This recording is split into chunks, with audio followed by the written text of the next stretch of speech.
kita baru saja mulai. Itulah ucapan sok yakin rezim Iran yang kemudian jadi bumerang setelah mereka melanggar gencatan senjata dengan Amerika Serikat pada 4 Mei. Serangan Iran di Selat Hormuz telah mengguncang dunia dan perdamaian pun berakhir. Namun Iran bertindak terlalu jauh.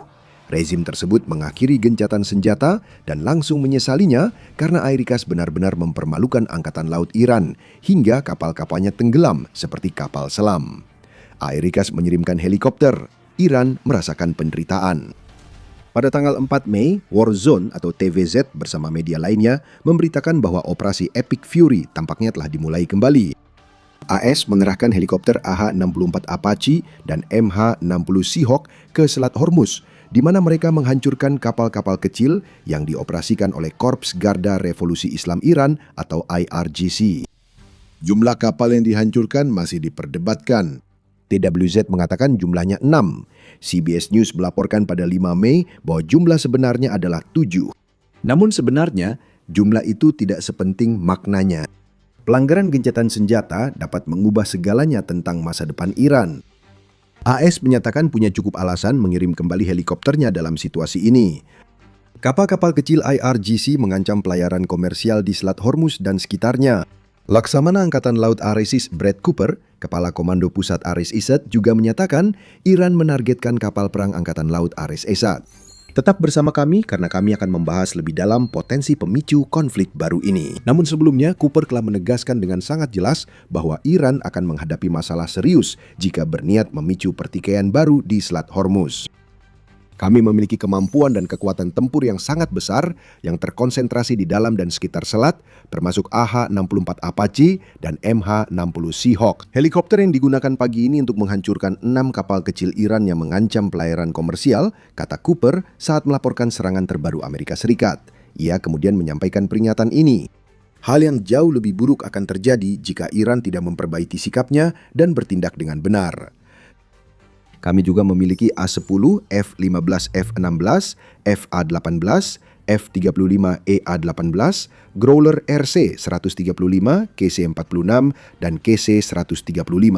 Pesawat sayap tetap dan banyak kapal perang Amerika Serikat termasuk kapal perusak, 2 gugus tempur kapal induk, 1 gugus kesiapan amfibi, dan 1 unit ekspedisi marinir, jelas Cooper.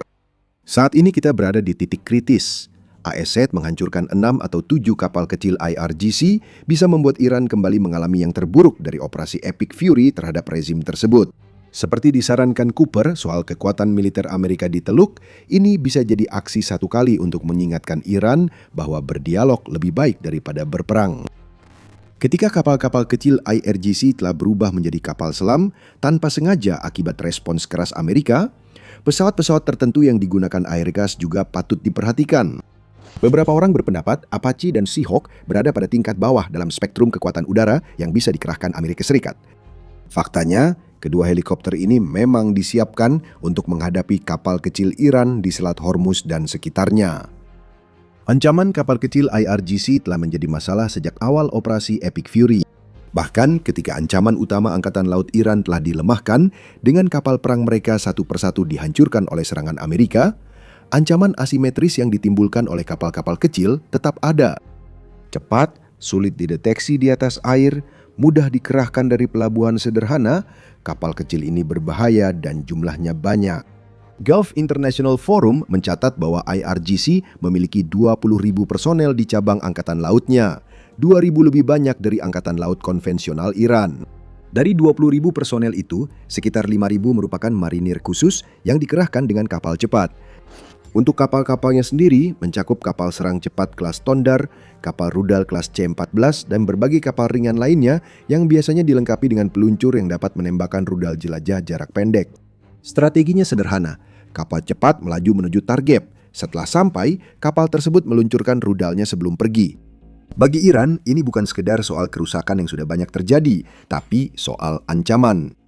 Selama perusahaan pelayaran komersial tahu bahwa kapal-kapal IRGC sedang menyintai, ada risiko besar untuk mencoba mengarungi Selat Hormuz. Rezim Iran bisa meraih banyak hal dengan sumber daya minim karena kapal kecil ini sangat penting untuk membuat blokade Hormuz yang kini jadi masalah besar bagi industri energi dunia. Beberapa orang mungkin mengejek kapal-kapal IRGC sebagai armada nyamuk, tapi IRGC tidak peduli. Dengan kapal-kapal kecilnya serta drone, IRGC mampu melakukan perang gerilya di jalur laut utama yang dilewati 20% pasokan minyak dunia pada masa damai. Kapal kecil itu jadi ancaman besar. Apache dan Seahawk merupakan penangkal AS terhadap ancaman ini. 2 helikopter dan A-10 Warthog yang dikerahkan Amerika Serikat di Selat Hormuz bisa merespons cepat serangan kapal kecil, serta punya daya tembak cukup untuk menghancurkan kapal itu. IRGC telah mengorbankan lapisan baja dan pertahanan udara di kapal mereka demi kelincahan. Pilot helikopter Amerika dan pilot A-10 Amerika telah berlatih intensif selama 2 dekade untuk misi penanggulangan kapal, seperti yang baru-baru ini menenggelamkan sekitar setengah lusin kapal IRGC. Khususnya, Seahawk memiliki banyak pengalaman di bidang ini. The National Interest melaporkan, helikopter itu pernah digunakan untuk menghancurkan kapal kecil Houthi di Laut Merah. Kelompok militan itu didukung Iran. Dan apa yang sekarang kita lihat di Selat Hormuz sangat mirip dengan apa yang telah dilakukan Houthi secara berkala di Laut Merah selama beberapa tahun. Helikopter bersenjata pada umumnya adalah pilihan yang sempurna untuk tugas seperti ini. Mereka dapat lepas landas dengan cepat dari daratan atau dari kapal perang yang ditempatkan di laut. Mereka bisa berada dekat area yang diduga rawan ancaman, seperti jalur transit Hormuz, sehingga helikopter bisa merespons dan mencapai ancaman dari kapal kecil lebih cepat. Dengan menambah amunisi anti kapal seperti Rocket Advanced Precision Kill Weapon System 2 berpemandu laser yang baru yang dipasang pada helikopter dan pesawat Amerika, Anda memperoleh senjata udara untuk menghadapi kawanan kapal cepat. Jet tempur dan pesawat canggih tidak diperlukan. Jet-jet itu akan digunakan untuk serangan langsung ke Iran jika apa yang terjadi di Selat Hormuz saat ini akhirnya menjadi pemicu yang menyalakan kembali operasi Epic Fury. Iran tidak senang dengan semua ini. BBC melaporkan bahwa media pemerintah Iran sudah mulai membantah klaim Amerika Serikat bahwa mereka telah menyerang begitu banyak kapal kecil IRGC. Sebaliknya, Iran mengatakan bahwa satu-satunya yang berhasil dilakukan AS Serikat hanyalah menghancurkan sepasang kapal kargo sipil kecil yang menyebabkan kematian 5 warga sipil. Kebenaran klaim ini masih harus dilihat. Klaim ini berasal dari IRIB, penyiar negara Iran, yang melaporkan bahwa seorang komandan militer Iran anonim menyatakan rezim Teheran melakukan penyelidikan sendiri atas serangan Amerika Serikat ke kapal IRGC untuk menyimpulkan hal tersebut. Militer AS belum menanggapi tuduhan ini, lapor Al Jazeera. Kami akan lalai jika tidak menyebutkan bahwa rezim Iran dan media pemerintah sangat termotivasi menyebarkan propaganda bahwa Amerika Serikat menyerang kapal komersial, bukan kapal kecil IRGC. Selain itu, salah satu alasan lain mengapa IRGC menggunakan kapal kecil adalah karena kapal-kapal tersebut sulit dibedakan dari kapal-kapal yang tidak berbahaya. Ini berkaitan dengan kemampuan untuk menyangkal keterlibatan secara masuk akal, dan Iran mungkin mencoba menggambarkan hilangnya kapal-kapal penghalangnya di Hormuz sebagai hal lain. Ketegangan semakin meningkat, mendekati titik di mana seluruh gencatan senjata perang Iran bisa runtuh. Situasi di Selat Hormuz telah memanas. Tapi pertanyaannya harus diajukan, mengapa ISS menyerang kapal-kapal kecil IRGC sejak awal? Iran mencoba tampil sebagai korban tak bersalah, padahal faktanya tidak demikian. Tapi sebelum kita membahas apa yang menyebabkan semua ini terjadi di Selat, sekedar pengingat singkat, Anda sedang menonton The Military Show. Jika Anda belum berlangganan, sekarang adalah waktu yang tepat untuk menekan tombolnya agar Anda tidak pernah ketinggalan unggahan dari saluran kami. Iran ingin Anda percaya IRIS-AS melanggar gencatan senjata tanpa alasan, padahal tidak begitu. Yang sebenarnya terjadi adalah Iran yang menyerang lebih dulu, dan semua ini karena rezim tersebut tidak senang ketika Amerika Serikat mengumumkan bahwa mereka akan mengambil langkah lebih lanjut untuk memastikan jalur pelayaran di Selat Hormuz aman bagi kapal-kapal komersial. Pada 3 Mei, Presiden Amerika Serikat Donald Trump menggunakan platform Truth Social miliknya untuk mengumumkan apa yang akan dilakukan Amerika Serikat sebagai tindak lanjut atas blokade Hormuz. Trump menyatakan bahwa negara-negara dari seluruh dunia yang sebagian besar tidak terlibat dalam konflik Timur Tengah telah datang kepada AS Serikat meminta bantuan Amerika untuk membebaskan kapal-kapal mereka di Selat Hormuz. Trump mengatakan, demi kebaikan Iran, Timur Tengah, dan Amerika Serikat, kami telah memberitahu negara-negara ini bahwa kami akan membimbing kapal mereka keluar dengan aman dari perairan terbatas ini, agar mereka bisa melanjutkan bisnis dengan lancar. Presiden Amerika Serikat menyebut langkah itu sebagai isyarat kemanusiaan untuk semua pihak, termasuk Iran. Dan begitu saja, sebuah operasi baru diumumkan. Proyek kebebasan akan segera dijalankan. Iran tidak senang dengan hal itu. Meskipun klaim Trump bahwa proyek baru ini akan membantu Iran sama seperti negara lain, rezim Iran dengan cepat membalas dengan klaim bahwa mereka masih menguasai Selat Hormuz. AS, kata Iran, tidak punya hak untuk memberikan pengawalan atau bantuan apapun kepada kapal dagang yang menjadi sasaran blokade Iran. AS tidak bisa melakukannya sendiri, seperti klaim Mayor Jenderal Ali Abdullah dari Iran yang menyatakan setiap jalur aman di Hormuz harus dikoordinasikan dengan Iran dalam semua situasi, menurut BBC. Pihak lain di Iran juga segera mengkritik proyek kebebasan. Ibrahim Azizi, anggota parlemen Iran, menyatakan AELIKAS berisiko melanggar gencatan senjata dengan proyek baru ini. Ia juga menegaskan Selat Hormuz bukan tempat retorika dan kawasan Teluk tak akan diatur oleh unggahan delusional Trump. Menteri Luar Negeri Iran Abbas Araghchi menambah kritik dengan mengklaim bahwa proyek kebebasan adalah proyek kebuntuan dalam sebuah unggahan di X. Jadi, itu berarti Iran menolak proyek kebebasan. Namun kejadian selanjutnya mengejutkan semua orang. Tampaknya tidak puas hanya dengan menyatakan ketidaksenangannya terhadap proposal baru Trump, rezim Iran memutuskan untuk mendahului apa yang mereka anggap sebagai potensi pelanggaran gencatan senjata dengan justru melanggar gencatan senjata itu sendiri lebih dulu. Pada 4 Mei, Korea Selatan dan Uni Emirat Arab melaporkan kapal dagang mereka diserang di Selat Hormuz. Uni Emirat Arab melaporkan Iran menyerang pelabuhan minyak di Fujairah hingga terjadi kebakaran. Tiba-tiba, alasan Apache dan Seahawk Amerika menargetkan kapal kecil IRGC pun jelas. Ini bukan tembakan peringatan acak untuk memaksa Iran mundur dari kemarahannya soal proyek kebebasan. Itu adalah respons balasan AS untuk memperingatkan Iran bahwa setiap serangan IRGC di Selat Hormuz akan langsung dibalas, sehingga kapal penyerang akan ditenggelamkan sebelum sempat menimbulkan kerusakan besar. Dan sekarang seluruh dunia berada dalam ketegangan. Apakah kita sedang menyaksikan penyalaan kembali sebuah konflik atau hanya sebuah gangguan kecil di jalan menuju perdamaian? Respons Amerika atas agresi rezim Iran menunjukkan proyek kebebasan tidak akan segera hilang. Seperti yang kita lihat dari komentar Cooper, alih-alih mundur, AS justru menegaskan kembali bahwa mereka sudah memiliki kehadiran militer yang luas di Teluk, termasuk helikopter yang sudah digunakan, jet tempur, dan kapal perang. Meski begitu, AS juga bersikap tertutup tentang apa sebenarnya yang dilakukan proyek kebebasan setelah serangan Iran dan respons awal Amerika. Ketika ditanya apakah ASS sekarang melindungi pelabuhan-pelabuhan di UEA sebagai bagian dari proyek kebebasan, Cooper mengatakan, "Saya tidak ingin memberikan rincian tentang apa yang kami lindungi dan apa yang tidak. Saya tidak ingin membocorkan strategi kami soal itu. Namun untuk serangan Fujairah, saya sarankan menanyakannya ke UEA." Hanya sedikit informasi yang disampaikan petinggi militer Amerika Serikat.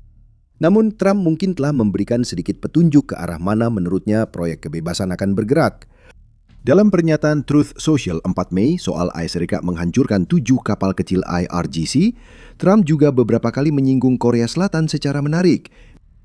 Iran menyerang negara-negara tak terkait soal pergerakan kapal, proyek kebebasan, termasuk kapal kargo Korea Selatan.